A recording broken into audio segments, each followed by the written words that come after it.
Hello, I'm back again. My name is Nicholas, and today I want us to discuss the smart way to handle client revisions without stress. Okay, now revisions are part of the software development lifestyle or life cycle or whatever you want to call it. But if you're a developer and you are working on projects for clients, especially if you're a freelancer, you already know this. This is common, right? But there are ways to handle it without losing your spirit or losing your mind. Or in Fiverr, I believe they refer it to as clients from Bell or something of that nature. The reason being that there is a possibility that you can work on a project and the revisions provided by that client is even more than the project. Okay, so I have a way of making sure my revisions do not bug me or do not stress me out. Okay, and I have been a software engineer for over 12 years now, developing web, mobile, and enterprise applications. And before I take on any project, I already psych myself to expect revisions. It really does help. Like if you're taking on a project, put in the back of your head that there is definitely going to be revisions in this project. There is nothing you can do about it. The client might not like your rounded buttons, rounded corner buttons. I want your buttons to be, without round, you know. So they may not like your color.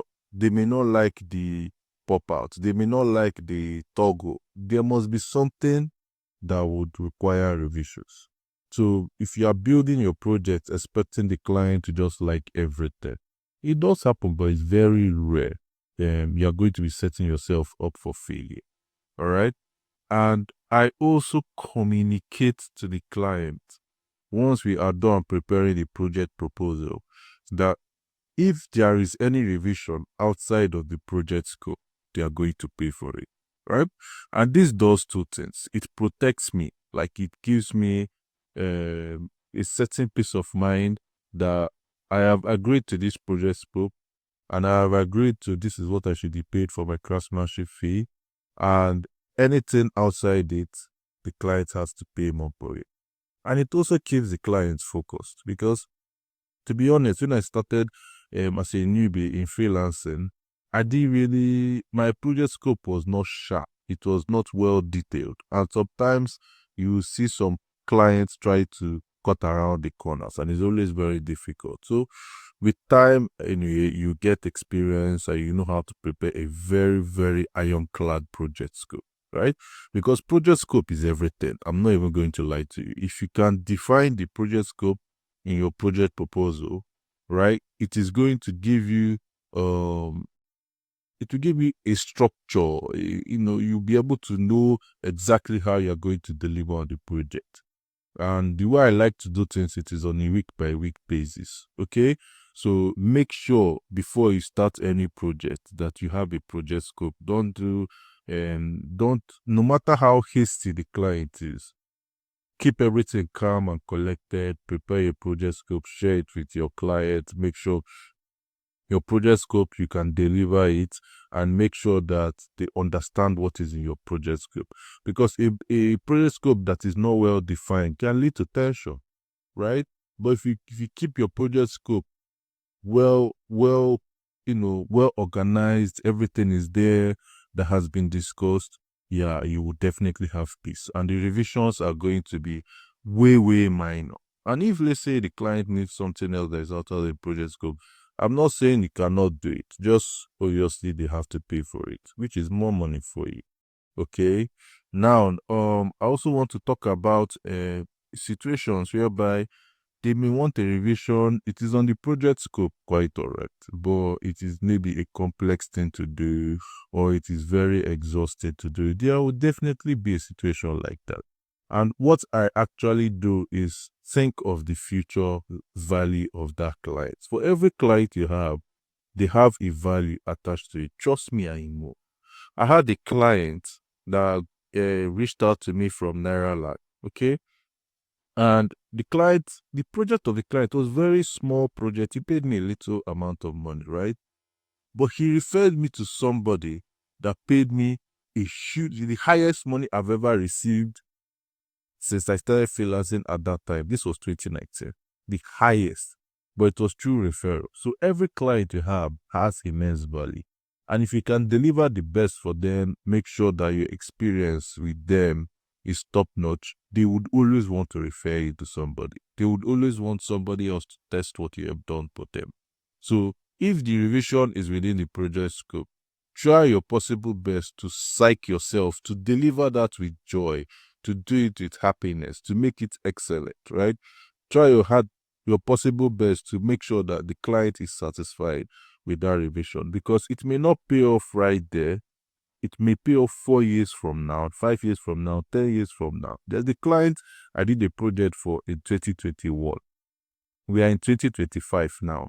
He's referring me to another client in 2025. This is 4 years different, right? So clients do have value. So don't think of it like I'll do this guy's project or this client's project and it is a one-time deal, or I think that is a short-term thinking. You need to think way into the future, which is why if you go back to my earlier videos, I keep saying freelancing is a long-term game. It's not short-term. The benefit of freelancing is not if you are doing it in 1 or 2 years. You will not really enjoy it. I don't know how else to explain it. If you need to be in where I am now to understand what I'm trying to say.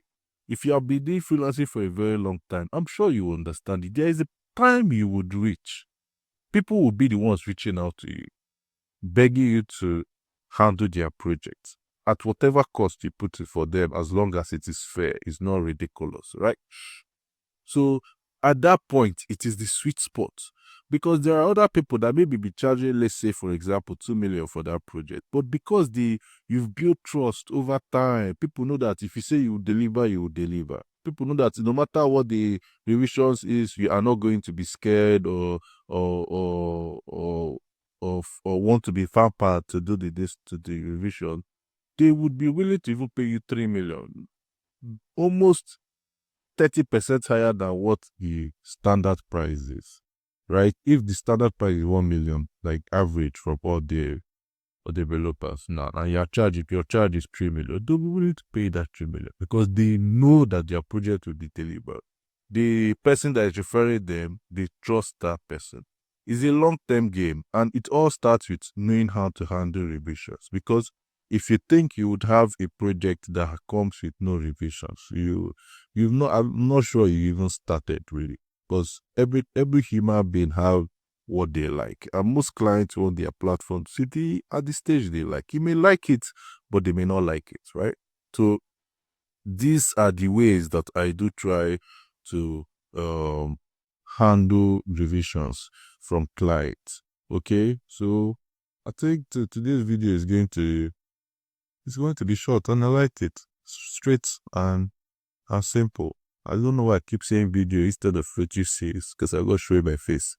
I'm a very shy guy. My face is out of the picture. So that's it. Thank you very much for listening, and bye bye.